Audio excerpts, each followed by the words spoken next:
Good evening, Mai. This is Manx Radio and welcome to What Matters Most. This is the first of 4 live programmes where we're going to put your views to our panel of experts. In the next few weeks, we'll be discussing the environment, recycling, climate change, care for the elderly, and finally, health and social care, and that includes mental health too.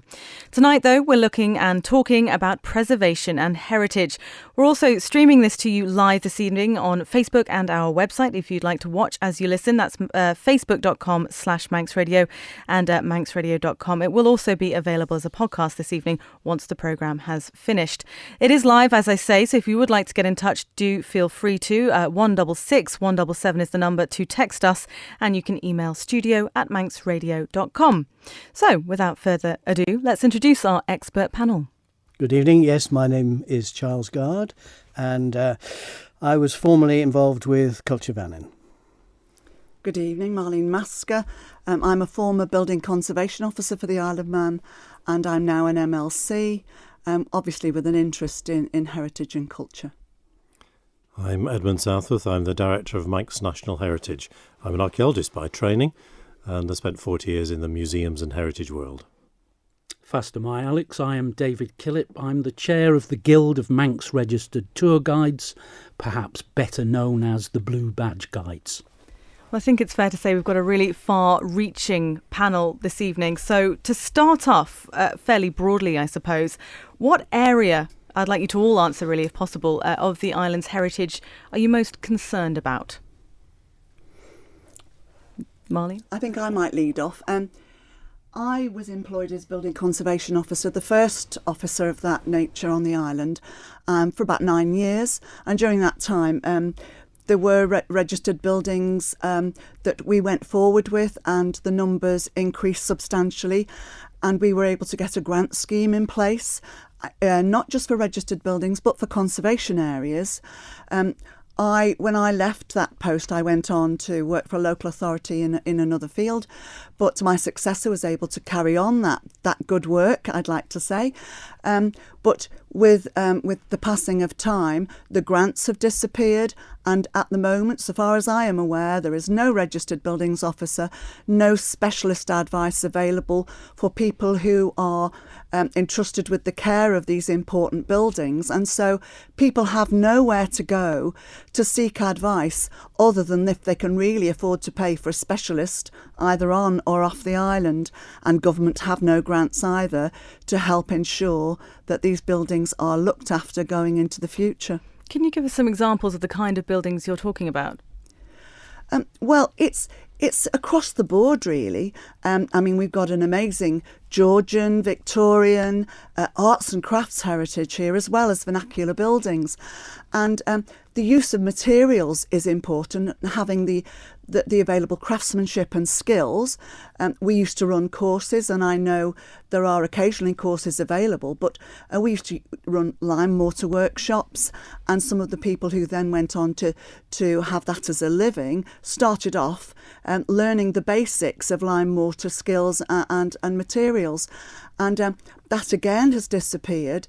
We hear an awful lot of publicity about how important the built heritage is, not just to our local population, but to our visitors. And whilst we can pay it lip service, it's really not being cared for in a way that I think is valid and meaningful.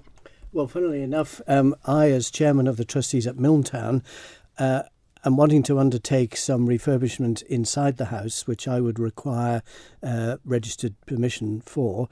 And there is no conservation officer I can turn to for advice. And in desperation, I actually contacted Marlene, who used to be the conservation officer when I was on the planning committee years ago, to come round and talk to me and give me some advice, which is very helpful.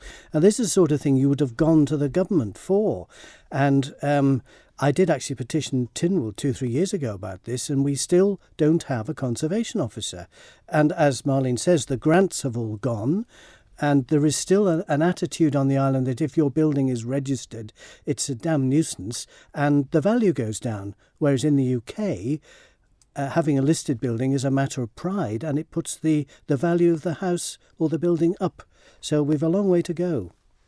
I'm seeing lots of nodding faces from the other side of the room. I think if you put it into context, the Isle of Man has an incredibly rich history, and it's a history which goes back, 10,000 years in total.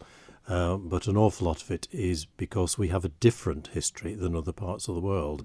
I was talking to someone this morning about the Norman conquest that didn't happen, so we don't speak Norman French.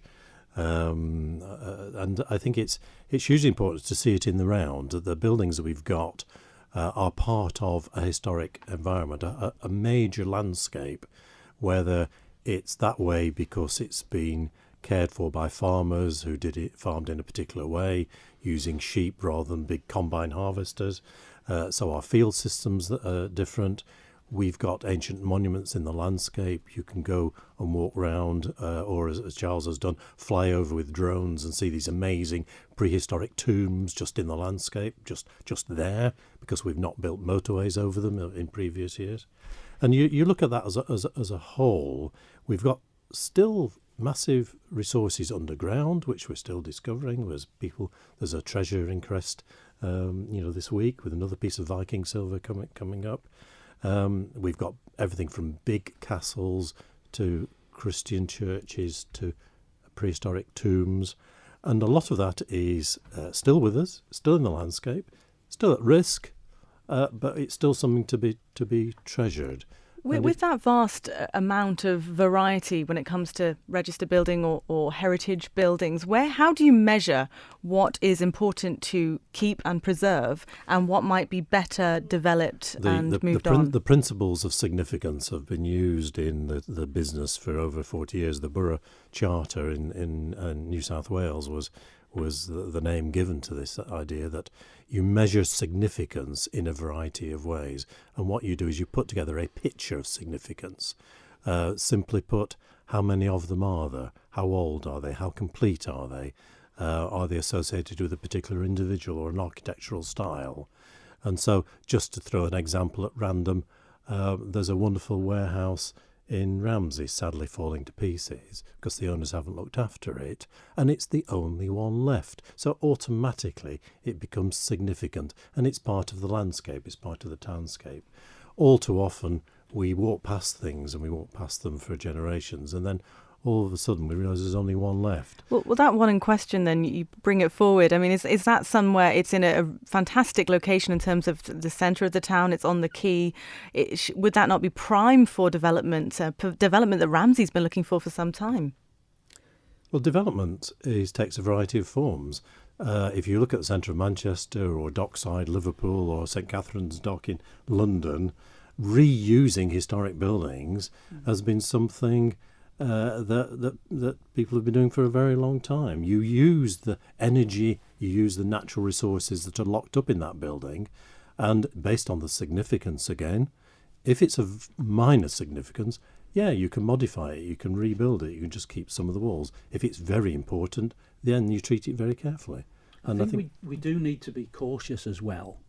Sometimes I think we can be too close to the issue, and there's a risk that we take buildings and the landscape in which they exist for granted. Because when you see the effect and the impact that buildings or sites that we see every day have on our visitor community, whether they be large groups from a cruise ship or individuals that we take around the island on a one-to-one basis, it's really quite profound, the effect that they have. And I'm not just talking about, if you'll forgive the term, Premier League buildings like Castle Rushen or Laxey or Peel Castle, but even North Quay in Douglas and some of the quieter, older streets in Douglas where I take guided walks. Visitors from large and, dare we say it, anodyne UK urban areas find these places quite extraordinary. In a way that at times I think it's helpful we are reminded about, because it can help concentrate our minds on the need to preserve and, where possible, enhance them, not only as part of an offering for the visiting community, but also to safeguard the environment in which we ourselves live. Well, you both touched on the reusing of these buildings, keeping them as they are, but reusing them another way. And something that kept coming up in this survey was the fact that buildings are left and they are not being preserved. They are being left into disrepair, and they end up being eyesores instead of being preserved as what they could be, reaching their potential. You'd call it constructive neglect in some cases. And when I think back to when I was in post, and it's not just me, anywhere where you have an officer who has a specialist background. My background was architecture and then conservation, and where that type of skilled person can be involved with an owner and actually give advice and help guide that there is a special opportunity there. It shouldn't be seen as a negative side.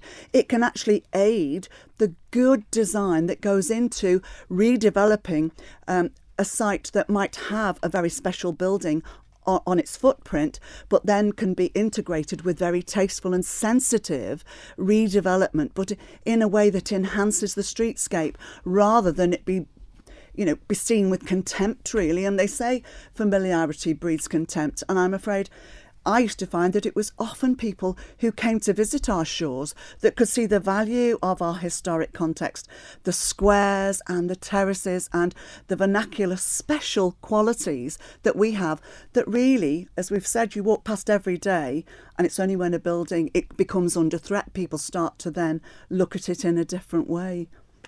Why do you think so many buildings are then not being preserved? I mean, people seem to think that it's an issue that's everywhere. Every town you'll go to, someone says, well, that building's not been used for 20 years. This one's a beautiful old building and nothing's happened. Why isn't anything happening? I think there is a problem because there is a lack of awareness of what powers actually are available. The local authorities on the island all have powers under the 1991 Building Control Act to take action, to take charge. But historically, there's an anxiety. You might be upsetting somebody, or it might be costing money. But these things have value. Every building has to have a commercial purpose. It has to have a use unless the government will take it over. I mean, the Castle Mona is a classic case. I think if you look at the ceiling, the way there's a big hole in the ceiling and the way the building is deteriorated, I'm sure there would have been legislation for a registered building to ensure that the basic upkeep was attended to. But obviously the government aren't going to be able to buy that and make it into something. It has to be a developer who comes along. But places in the UK, the government can offer schemes in certain places. I know it's happened in Newcastle, it's happened in Liverpool quite a bit. Government can acquire buildings and offer a nominal fee for someone to do that, do it up in a good way. Should that be adopted here? Well, we must be grateful that the government have bought a number of key buildings like the Laxey Wheel and the Gaiety Theatre, all of which were threatened with either being sold off for scrap or being demolished. So, and the Camera Obscura, there are buildings that the government, and Castle Rushen, of course, that have taken over and made a brilliant job of. They're keeping the railways going. We mustn't forget how important our horse trams are, and the Manx Electric Railway, the oldest surviving commercial railway in the world. And as David has said, it's only when you get people coming over here and they are gobsmacked by what we've got that you begin to see this in a different light. And it's very salutary to speak to these visitors and tourists and realise that we do have something exceptional here, and there's such a danger of us taking it all for granted. And I think, dare I say, our politicians need to refresh their attitude towards all this, because it is a vital part. If we are bringing these people over and the best thing that they've got to do is go to Marks and Spencer to shop because everything else is gone, then we'll just suddenly notice that we've got a wasteland and we need to prevent that from happening. I think it's hugely reassuring that this is what the survey said, and it's a big enough sample for us to take it seriously. And the implication is that there's a little bit of a disconnect between what the public want and what some of the policies in the public sector and the private sector are saying. And I think people need to listen to some things that are being said. I think it's a great opportunity for a debate as to who's responsible for these, who should pay. Is this the taxpayer or is it charity? Or there's no such thing as government money. It's all taxpayers' money in the end. And I'm quite happy to pay a bit more for a decent I'm happy to pay more for decent hospital services. And I don't see one as being different from the other. If we want people to come and invest, to bring their businesses, to bring up their children here, to stay here and have an education on the island, we've got to have a good quality of life and a landscape, a historic environment, care for culture, for language, for local traditions is all part of that mix. There's no doubt that when we see the year-on-year increases in cruise visitors, for example, there is no doubt that the feedback, the cruise companies are extremely efficient at taking feedback from passengers, feeding it into their future schedules, deciding what tours they want to run in particular locations. And there is no doubt that the feedback that has been generated by visitors to the island about the historic tapestry, be it buildings, be it anecdotes, be it landscape, whatever, there is no doubt that that feedback is generating very positive responses, which is a virtuous circle. It's leading to more visitors. It's leading to greater awareness of what we have to offer. And I agree with what the others have said. You can't kind of separate preserving historic buildings from preserving larger urban or rural areas, from the landscape, from those things that are specific to a tourism offering. We're talking a lot about tourism and visitors there. How much emphasis should be on them over the resident of the Isle of Man that's living here pretty much 365 days? There's a Facebook comment, if I could just read it. Okay. When the cruise ships come in, the ordinary visitors have to wait ages to ride the scheduled trams or even use Snaefell. All the trams are reserved for the cruise visitors. If they bring as much to the island as we are told, why not lay on extra cars like they did back in the day? I think I know who that's come from, because I stood for ages at Lexi and the trains going up Snaefell were all full with tourists. And what a great thing. Well, it is, and it's fantastic to see those trams going past full in the summer. But, there are words coming to me from a government department, I won't say which, where it's all about the bottom line now, all about the bottom line. And I think that would be tragic if whatever benefit the cruise ships and our visitors give us, the first people for whom this heritage is important are the local people. It's for us, it's my heritage and my family's heritage, and everybody's here on the island. That has to be the first consideration. And occasionally, as has been alluded to, government has a responsibility for all aspects of the society, and if it means giving a bit more money to these things, as well as the health service, that's just the task that they've got to juggle with. The tourist and the local, in my eyes, are not indivisible. I think if these things are properly managed, if we respect the heritage, invest in it carefully, both groups will benefit. So I don't think it's a case of prioritising the needs of visitors over prioritising the wishes of the locals. With imagination and foresight, both can be combined entirely successfully. And I think it's fair to say that if we relied on the local population to pay for everything, we wouldn't have as much as we do. And that includes restaurants, hotels, shops, retail. I must tell you a kipper story. Noble Caledonia, one of the high-end cruise ships. I mean, it's £8,000 a cabin for a Noble Caledonia. And they, I'm told, they came to see us at the World Travel Market the other week in London to talk about logistics and their future visits. And simple point, the guy said, I bought the entire stock of kippers I could find on the island. And we fed the boat for the next week or so on Manx kippers. And everyone went, he said. And it's just little things. You realise that actually these things have the potential to add value. People are looking for experiences. Absolutely. And they're prepared to pay. And sadly, they're prepared to pay more because they value it more than some of the local people. And getting that balance right is a challenge. And I think it's quite an interesting debate, really. What is the value of what we've got? And it reiterates... gone, though? I mean, do you remember the day when the tourist board used to go to every town, used to go to all the trade fairs? All that's stopped now, hasn't it? Yes, and, and to be honest, there's very little point in doing it. Is there? Because we don't have... Well, we've just lost Thomas Cook, for example, which is the last vestiges of the high street network. We work with wholesalers. 2 or 3 companies make up something like 80% of the business. and that's really good. They're showing, I think, this year 9% increase. And interesting, people talk about, coaches on the Snaefell. We're having trouble now with the capacity on the Steam Packet Company because there's more people wanting to come every year. So doing it a different way. Oh, well, the government own that now, so that'll be sorted. Well, we just buy another boat. That's the easy answer. And I also think our young people are actually becoming more vocal. They're more communicative and more aware of what the environment is about. And we have to remember that we're talking now in this moment in time, but we are only trustees.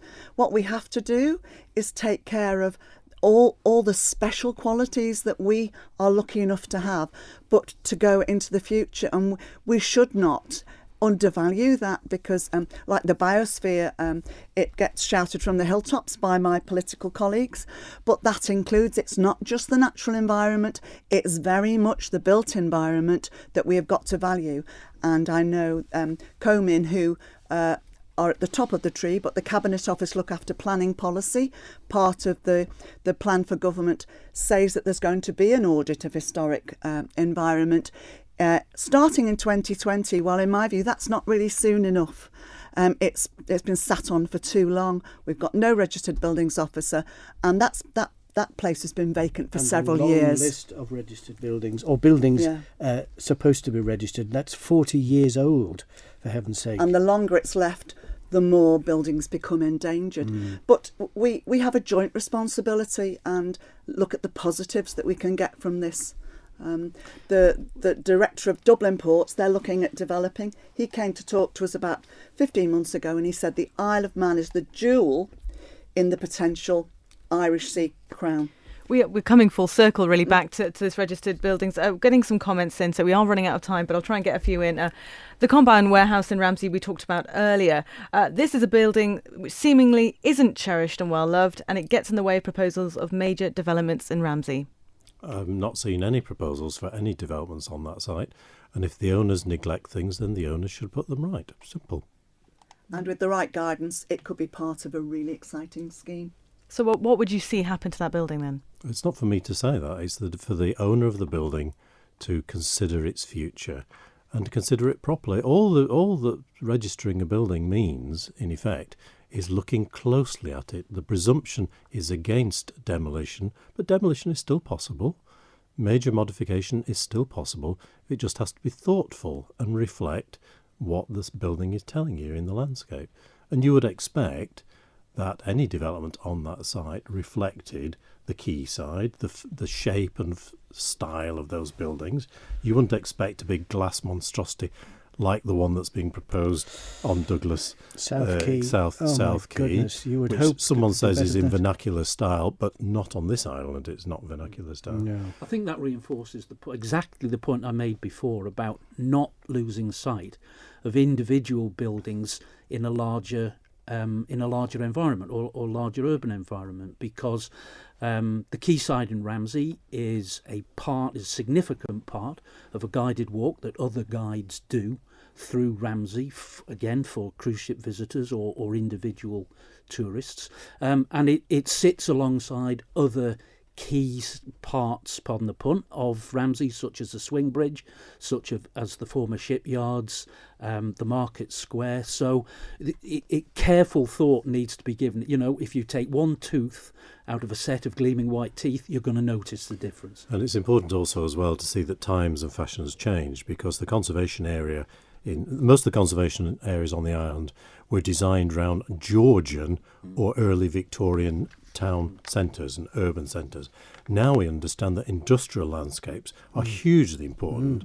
And Charles, you've brought to the fore quite a lot of 20th century landscapes, such as the World War I, World War II remains. And the legacy of World War I and World War II on this island is staggering and internationally important. Yeah. But the conservation areas don't reflect that. Someone drew the lines on a pen very, very long time ago, and then you suddenly find, it's 200 yards outside that line, we can't even think about it, which is a nonsense, really.